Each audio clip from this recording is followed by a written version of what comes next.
Alors voilà pourquoi je vous ai dit que pour moi, il y a 3 causes principales qui te permettent de préserver ta foi. La première des choses, fréquente les mosquées. Au moins, alors je sais qu'il y a des gens qui travaillent, il y a des gens qui ne peuvent pas, il y a des gens qui habitent loin des mosquées, il y a des gens... Mais essaye au mieux de venir au moins une fois par jour à la mosquée. Et je peux vous dire que ça va sûrement changer votre vie si vous n'aviez pas l'habitude de venir une fois au moins par jour à la mosquée. Au moins une fois par jour. Tu travailles, salat al-isha à l'état, ou bien salat al-subh avant d'aller au travail, mais au moins une fois. Pourquoi? Parce que tu viens dans la maison de Dieu.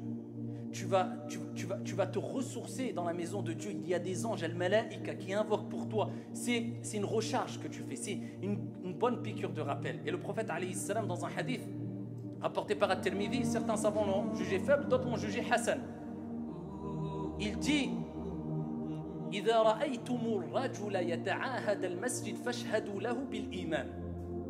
Si vous voyez une personne qui fréquente les mosquées, qui a l'habitude de venir à la mosquée, attestez qu'il a la foi. Et tu vas voir que ça peut changer ta vie d'un point de vue spirituel si tu fréquentes au moins une fois par jour. Et pour les sœurs, bien sûr c'est plus compliqué souvent pour elles, etc. Ce n'est pas obligatoire pour elles de venir, mais au moins on leur dit le Jumu'ah. Au moins que les sœurs viennent au moins au Jumu'ah, participer à la Jumu'ah, cette prière qui est pleine de barakat, de bénédictions, afin d'écouter un rappel. Si Allah a voulu qu'on ait un rappel par semaine, c'est qu'il sait que l'être humain a besoin d'au moins ça, au moins un petit rappel, une piqûre de rappel dans la semaine. Parce que toute la semaine, on est noyé dans la recherche de l'argent, les projets, ce qui est noble, les projets, construire les responsabilités familiales, etc., etc. Il faut cette piqûre, il faut se déconnecter un peu, au moins une fois par semaine. Deuxième des causes, c'est ad-du'a. Le prophète alayhi salatu wassalam, il nous dit la foi s'use, s'abîme dans le cœur comme s'abîme le vêtement. Demandez à Allah, fas'alullah an yujaddid al-iman fi qulubikum. Demandez à Allah de renouveler la foi dans vos cœurs. Ça c'est un des meilleurs remèdes. C'est simple. Tu dis Allahumma jaddid al-iman fi qalbi. Ou en français, oh Allah, renouvelle la foi dans mon cœur. Une fois par jour. Allez, prends ça comme une ordonnance. Minimum. Une fois par jour, tu demandes à Dieu de renouveler la foi dans ton cœur. C'est le prophète alayhi salam qui l'a dit. Allahumma jaddid al-iman fi qalbi. Et cela, on l'avait déjà cité dans des précédents sermons. Et la troisième des choses, qui est simple aussi, c'est dhikrul maut, le rappel de la mort. Parce que dunya qasiratun mahma talat.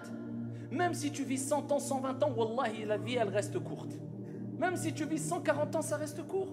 Si tu enlèves ta période de jeunesse, si tu enlèves le nombre d'heures que tu dors, si tu enlèves le nombre d'heures dans ta vie que tu as utilisé pour manger, si tu enlèves le nombre d'heures que tu as utilisé dans des loisirs, si tu... qu'est-ce qui t'a resté?